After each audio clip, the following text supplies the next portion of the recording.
Okay, so we have this conversation all the time in the office and at home, and I decided that it would be a good idea for Dez and myself, as the co-founders of the control group, to actually have a conversation on camera about the challenges that we face running the control group.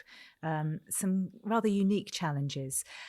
I'll let Des speak first about the database, because his expertise is in databases for corporates. He's got years of experience in that, but creating the database for the control group has come with some very unique aspects, and I just wanted you to talk a little bit about what those are. Okay. I think it's probably worth saying it's broader than just a database, because it's the whole infrastructure of everything that we're doing.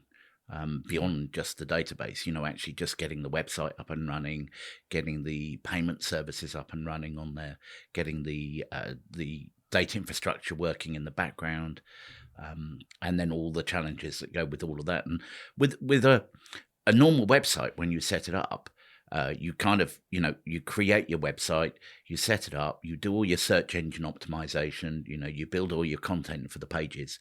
And then you try and get it indexed in Google, and, you buy AdWords or whatever to drive traffic to your site. This is nothing like that. It's absolutely nothing like that. We know right from the outset that things like Google, that they frown upon us. We know we're being censored I think that's an understatement.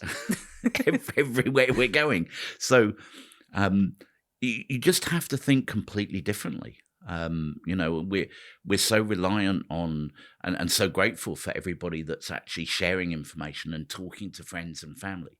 The participation base that we have, most of that has come through word of mouth, and it's come from the alternative media space being very, very generous with us and talking about what we're actually doing, and also people talking to friends and family, people meeting in Standard Park, all manner of things. So we've got absolutely no control over the visitations to our website and to our system.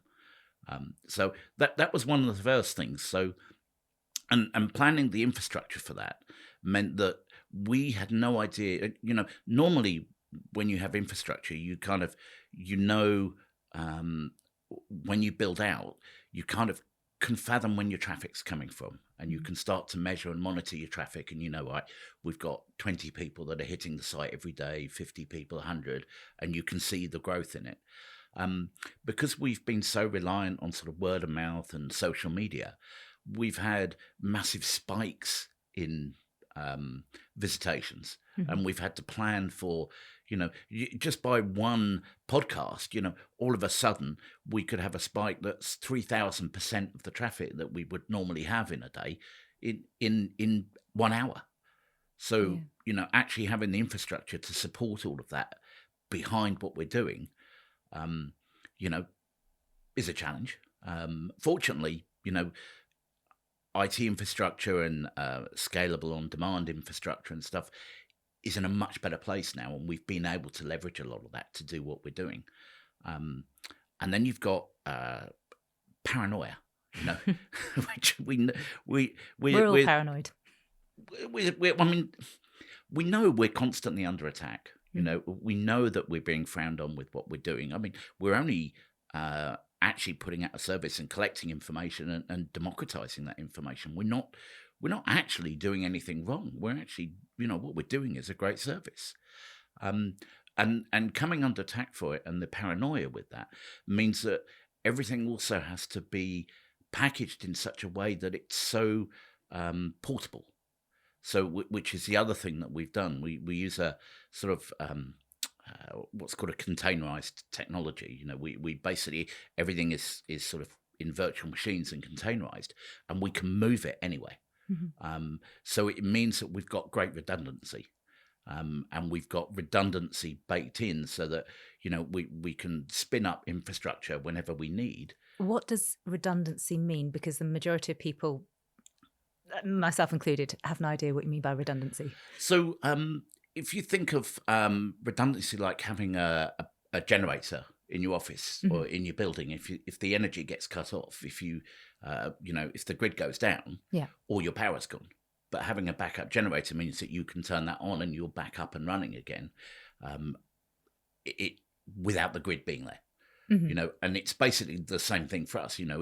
If as we saw with Parler, it got shut down.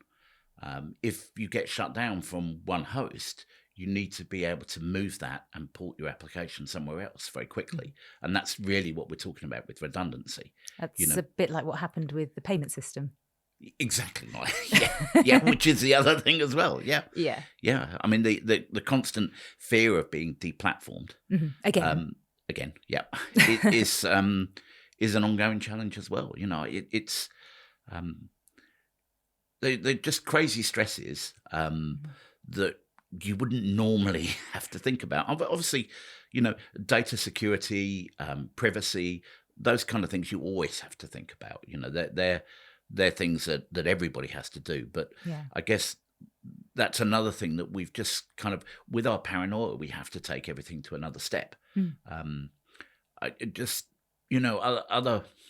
Other challenges we have is like email. Our emails are constantly being blocked. So, and they tend to block emails based on IP addresses and where the mail servers are and what you're using.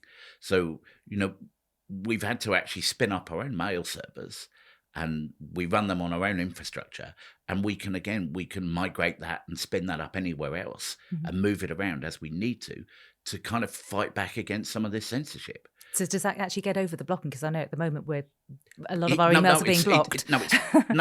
I've done it now. Okay. So the email should be going through again, but we know that it'll be a period of months or before that's flagged again, and then we get blocked again, and it's a game of cat and mouse. And we don't always know when it's happened, because until participants somehow get through to us and say, I haven't received emails from you, and we go and check, and they should have received emails, that we find out we've been blocked, or we've been personally blocked, or it's just you don't always find out immediately, do you?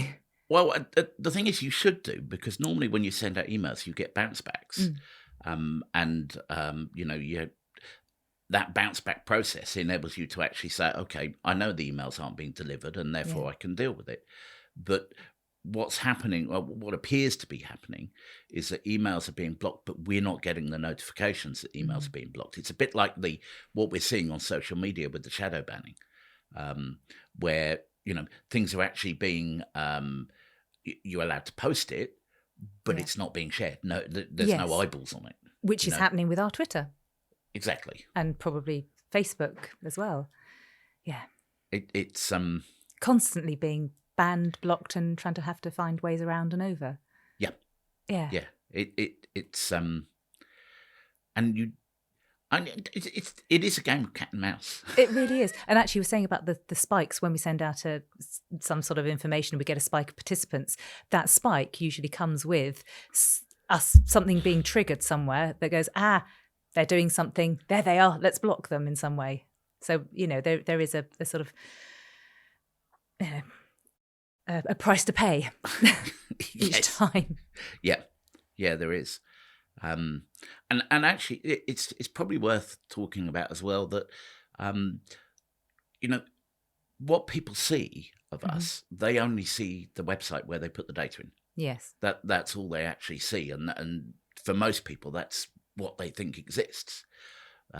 But sitting behind that, we've had to build a whole layer of infrastructure to not just record that information, but we also have to protect the information. We have to have backups and redundancy. And then we also have to have a suite of tools that we use internally, which we've had to develop for managing all of the support issues that come through, for making sure that we can support people properly, to send out emails back to people and to catalog that. And, there's a lot more that, what people see is just the tip of the iceberg rather than everything else that is happening behind the scenes. Although that's fairly normal for any database system, isn't it? Is that particularly unusual, or are the layers more in what we're doing than normal? Well, it's the fact that when we first set this up, people say, well, you only need to put up a database and that's it. You can walk away. There's nothing else that needs to be done to it. Yeah. But actually, when you're supporting a community of people using technology, that needs a layer of infrastructure to do that. Yeah. It isn't just as simple as saying, right, here's a website and I can walk away and leave it. It's a database online is a very different beast. It needs to be managed and maintained. You need to make sure it's accessible all the time. And obviously we're worldwide. So, it never sleeps. Yeah. We don't have any period of downtime. I don't know if you remember, but when eBay first came out, it used to close down every Friday. I don't remember that. No, it used to shut down every Friday for a couple of hours while they were updating all their systems and everything. Oh, wow. And then it went live again. Yeah. And because they had the similar issue and they had to do, to service the systems and to keep everything up to date. Fortunately, IT technology has come a long way since then, and we've got much better ways of sort of, constantly improving the infrastructure and rebuilding things out without actually, giving people any downtime.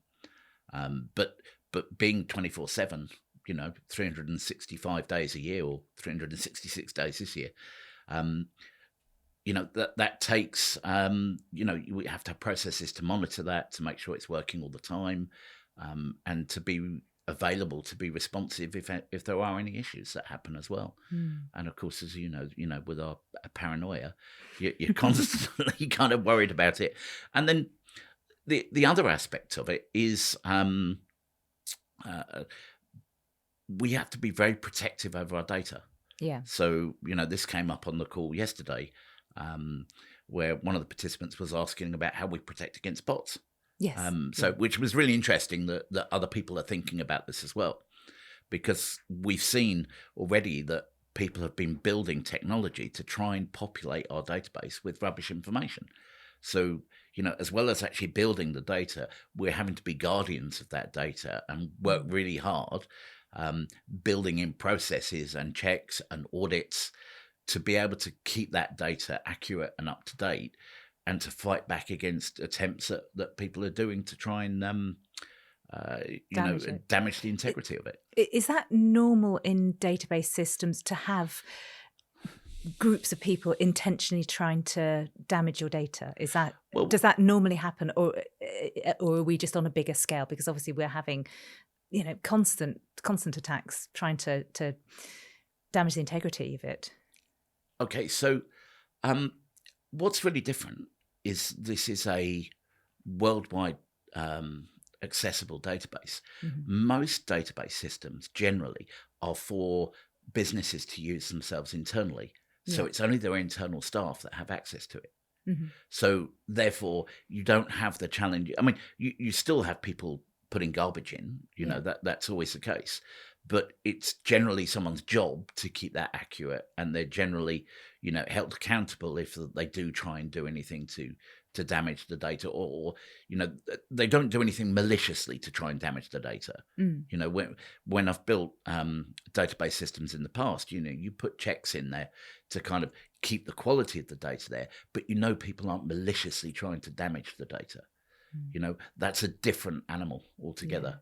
Actually having sort of, malicious players out there. Yeah. And another aspect that's just occurred to me that is really our participants. We're trying to collect data from people who want to primarily remain anonymous and not give any data away, which is a bit like herding cats, really. And we're trying to run a database that necessarily has to have a few cookies in order for it to stay on the screen and run, with people who really don't want to give consent to cookies at all. And we completely understand that, because we're exactly the same. We don't want to be giving away our data, giving away our information about ourselves, sign up to cookies, etc. So we're dealing with an audience who, although they really want to participate in this study and see what's happening to those people who haven't taken the vaccine, they're really, really reluctant to actually put the data anywhere and trust. And sort of getting people to trust what we're doing and to see that actually we are doing something, really good and not just mining for data to expose people to the government, which is one of the biggest accusations we've had in the past, it's probably the biggest difficulty part after the technology, if not bigger than the technology. Trying to convince people to actually use the system. Yes, yeah, that's right. I mean, and it is crazy because all of the legislation that's out there, things like GDPR, it's not really designed to protect anybody's data. It's designed to authorize businesses, to actually go ahead and use the data. It's almost like it's generally used in a get out of jail free way to actually say, look, this is what I'm going to be doing with your data. So really all they're doing is it's a consent model to say, look, you actually are consenting for us to actually use your information. So it's another example of a missold consent. Yeah, really. I mean, it's not missold because it's kind of misrepresented if you assume that that GDPR is there for your benefit, whereas actually it's more for the business's benefit. Or am I not? It's more of a control mechanism, right? I think it's another one of the sort of the overreach control mechanisms. I mean, they don't really have GDPR in the USA in the same way. It's a European directive really that was driven to do this. The same with cookies. I mean, cookies is such a nonsense because most websites need an element of cookie. Any website you've got to sign into, they have to know that every time you refresh that information on that page or move to another page, they need to hold the state of who you actually are so you can move through. And it's basically a session. So you're running a session on there. And in order to hold that session, you need a cookie to know that it's the same visitor and you're viewing the next page and therefore or the next step in a process. So that's an essential part of operating a website. But what goes along with that is all the tracking that's done that's embedded into cookies. So, the actual technology of a cookie is an essential part of using a site generally, but it's all the erroneous tracking that goes with it, and particularly when you've got things like Facebook that basically they give people the technology to put a dot, which is basically like a hidden image that goes onto the website, and then everything is tracked through that image. So they're able to see, where people are coming from. And they're also then using we don't use those, do we? No, not at all. Yeah, No. Just to clarify. No, so, and actually, it's another thing, when I've built websites in the past, you use all manner of tracking stuff. So you can monitor how people are using it. And, you can market better to people. These technologies are there and they're very useful as an operator of a website to be able to market and sell your services better, which is, again, we're not really selling our services. So, we have no outbound marketing as such, other than, just building awareness of what we're doing. But we're not actually proactively going out there and buying AdWords and things like that to drive people to us. And actually, it's almost like counterproductive when we do. We really are grassroots. It's very, very different, isn't it? Yeah, it really is. Was there anything else in the technology, or shall we talk a little bit about the community aspect? I think, I don't think there's anything more specific that. No, it's really the operational side of what we're actually doing that's very different. But yeah, you're absolutely right. I mean, I know you've had challenges, sort of, helping the community side of things as well. So yeah. I mean, that really made me laugh. I mean. Yeah, we've had so on the community chats, we get infiltrated every so often. So we have lovely community chats where people come along and they just talk about what's happening, where they are, and it's a safe space where people know that everyone else has a similar mindset and they can talk freely, whereas they might not be able to talk with their families and friends. When we've tried to sort of put these chats further out to try and get more people to come and join and benefit from them, what we inevitably get is interesting men from other countries with hardcore porn. And it's the first couple of times it happened, we were just sort of sat jaws aghast, like, what the hell is this? But you quickly remove them from the chat. But then we've found that as we've been going on, we'll get 5 or 6 in a row, and they have techniques where they will play sounds that go on and off, so their image on Zoom will move around, and you have to try and use your mouse to catch them to remove them. It's a bit like playing whack-a-mole. And I mean, fortunately, the majority of the people on the chats are fabulous, not easily offended, and actually, we see it as quite humorous now. And we've put on waiting rooms so that when no one can come straight into the Zooms. They come to the waiting room. We can see them there, and often we can tell by the name that it's a possibility. So we let them in, and then we're all watching with bated breath as to whether this is a real person or it's going to be, some bloke with his didgeridoo out.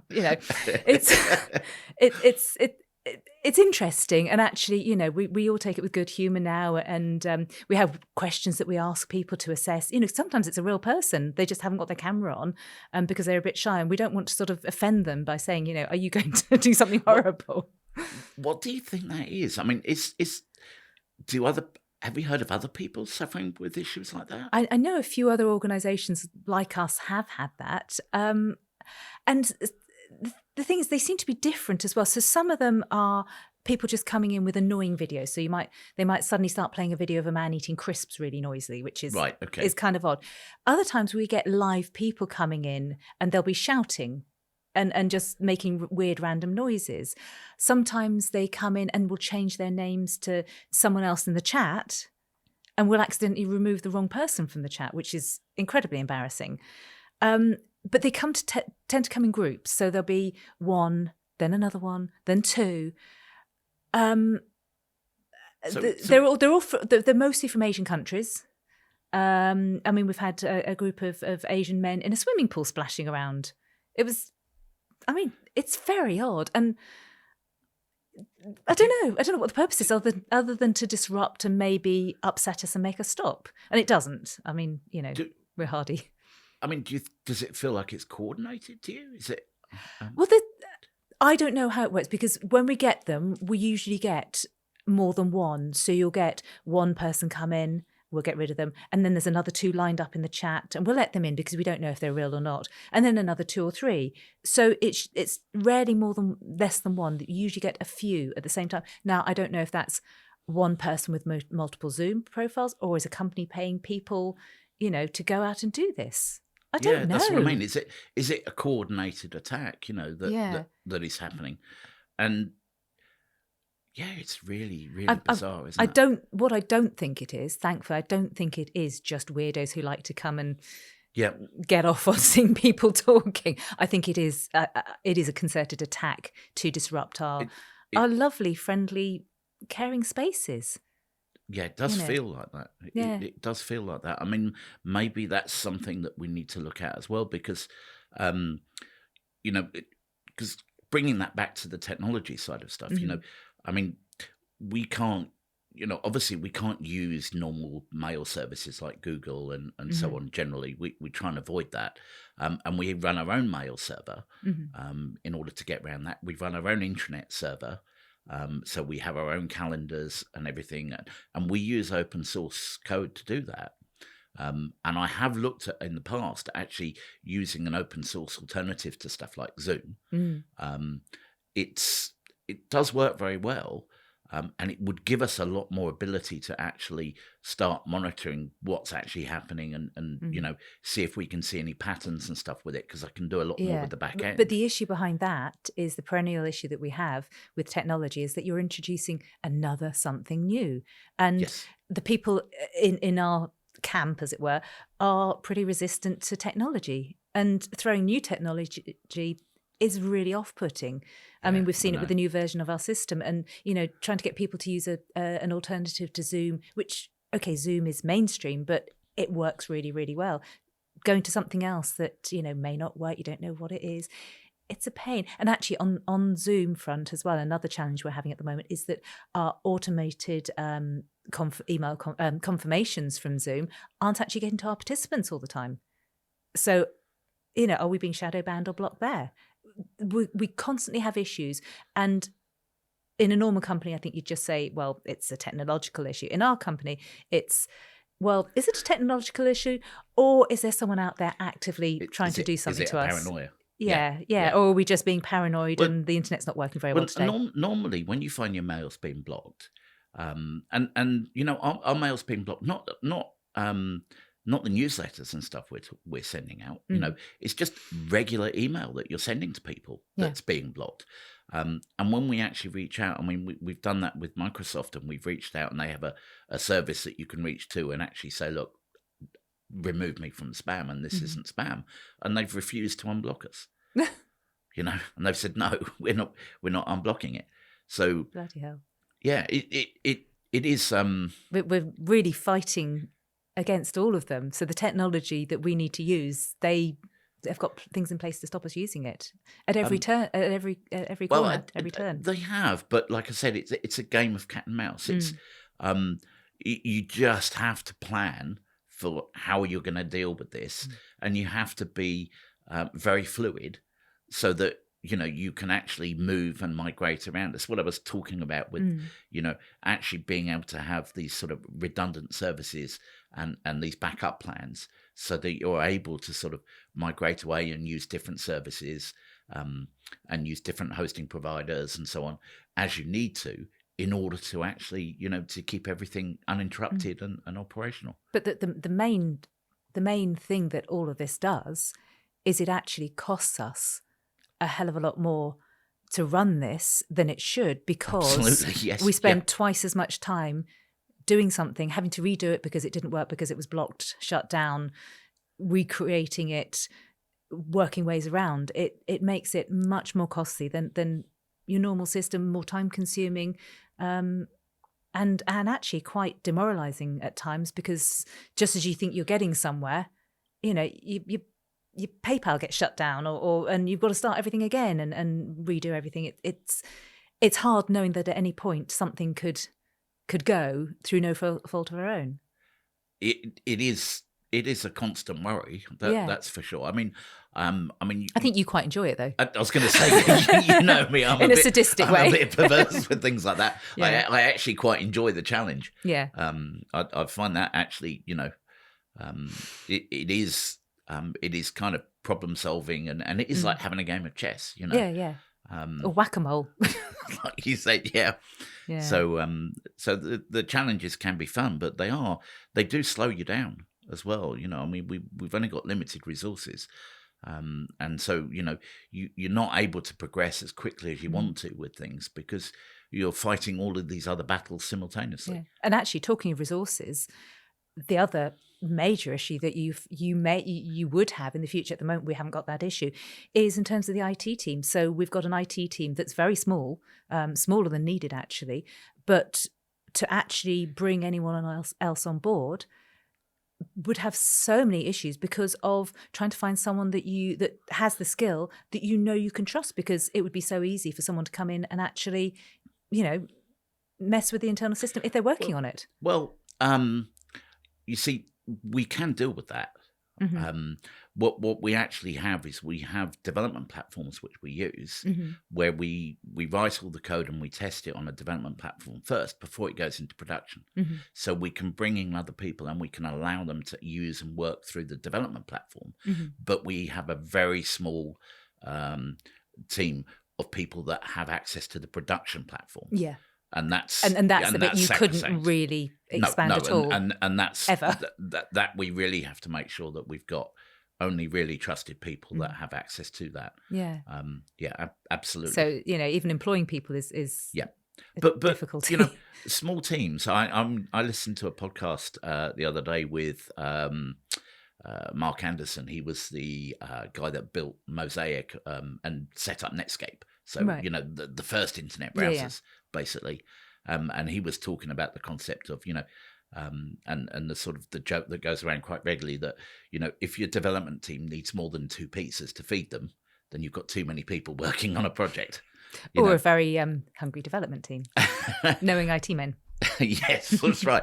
No, but the point is that large organisations generally suffer to get anything done. I mean, we know what we're doing collecting the health data and the way that we're collecting the health data, large enterprises, organizations like the NHS, they're trying to do this for decades and they've never got anywhere with it. They're very slow with doing that. I mean, it's amazing how you can go to your doctor and you get a referral to a consultant, and then you turn up and see your consultant and they don't have access to your medical data.